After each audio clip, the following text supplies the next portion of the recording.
A Zona Franca é um modelo de exceção e ela foi criada há 50 anos para durar um certo tempo. Ela era uma medida provisória. Só que aí, esse tempo já dura 50 anos.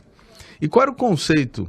E a gente precisa dizer isso porque assim, tem muita política no meio, né? E eu acho que a gente precisa, nesse momento, fazer com que a sociedade entenda efetivamente o que é cada coisa. Então, a Zona Franca ela foi criada para durar um determinado tempo e depois ela ia acabar. É que nem ontem o procurador do Estado fez uma analogia, eu achei coerente, achei super legal. É que nem uma criança quando vai aprender a andar de bicicleta, você bota a rodinha.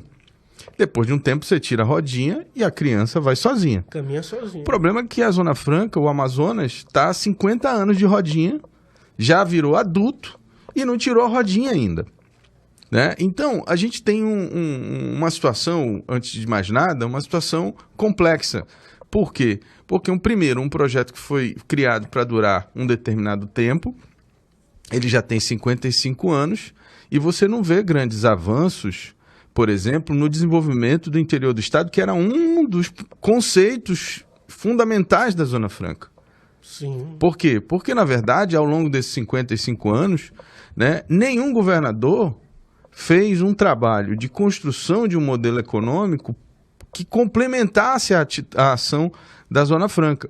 Um exemplo, qual era o conceito da Zona Franca? Você traria benefícios fiscais, as indústrias iam se instalar, isso ia gerar imposto, e esse dinheiro do imposto você ia aplicar, né, no Estado para que outras atividades econômicas, como turismo, como a agricultura, por exemplo, que tem, inclusive, dentro da lei da Zona Franca, a criação, né? A criação de áreas de agricultura. Por quê? Porque isso era um projeto, né? Então, a gente precisa entender a essência da Zona Franca. O que está acontecendo hoje?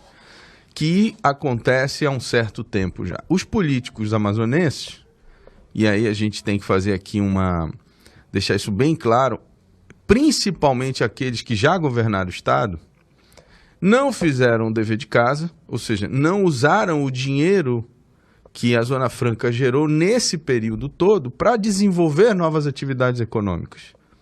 E aí a gente fica dependente de quê? De um favor. O que está acontecendo com o IPI? O IPI é um imposto federal, ou seja, ele é uma prerrogativa do presidente da República. O presidente, primeiro, a gente tem que deixar isso muito claro, ele não está agindo de forma arbitrária ao reduzir impostos. Veja é isso que a gente está reclamando.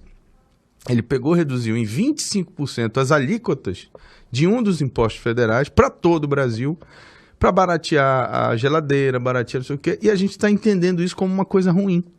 Ué, mas a gente não briga a vida inteira para reduzir imposto, para ter as coisas mais baratas?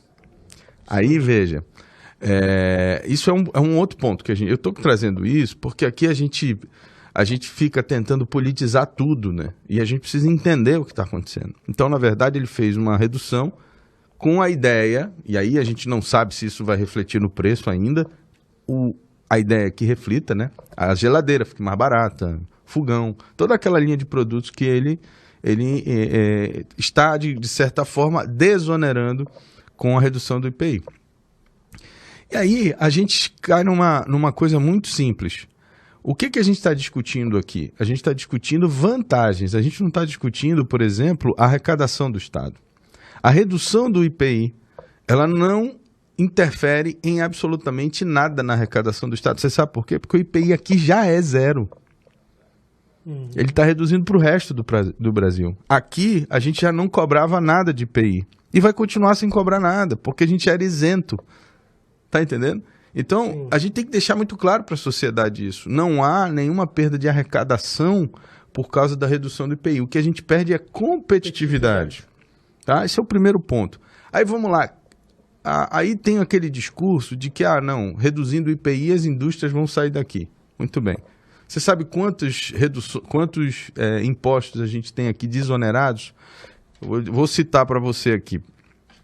Além do IPI, você tem a Contribuição Social do Lucro Líquido, que é o CSLL, você tem o IRPJ, você tem o PIS e COFINS, você tem o Imposto de Importação.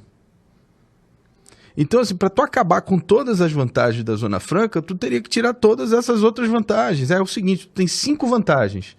o governo está mexendo em uma. E as outras 4 continuam vantagens para você. Certo. Então, há um impacto? É óbvio que há. Porque você está diminuindo essa competitividade, mas você não está acabando. Concorda? Você tem outros impostos que continuam tendo os mesmos benefícios que só a Zona Franca tem. Ah, mas são impostos com uma incidência menor, não é o principal. É verdade. Não tenha dúvida disso, mas são vantagens. São vantagens que, se você for uma indústria hoje, Tiago, instalada aqui no Amazonas, o IPI no Amazonas é 0, mas em São Paulo agora não é mais 20, é 15, porque reduziu. Se tu for uma indústria hoje, Tiago, instalada aqui no Amazonas, o IPI no Amazonas é 0, mas em São Paulo agora não é mais 20, é 15, porque reduziu. Se tu sair daqui, tu não está pagando nada, certo? 0.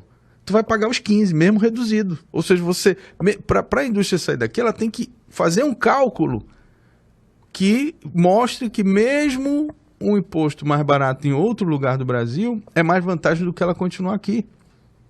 Então essas coisas elas precisam ser ditas, porque na verdade nós não estamos discutindo algo concreto. A gente está discutindo uma possibilidade, né, uma possibilidade de prejuízo. Né? Então, por que a gente está discutindo isso? Aí vamos agora para o lado político. Porque existe muito interesse político, porque a Zona Franca sempre foi uma pauta em que as pessoas usam politicamente para se promover. E essa é a minha preocupação.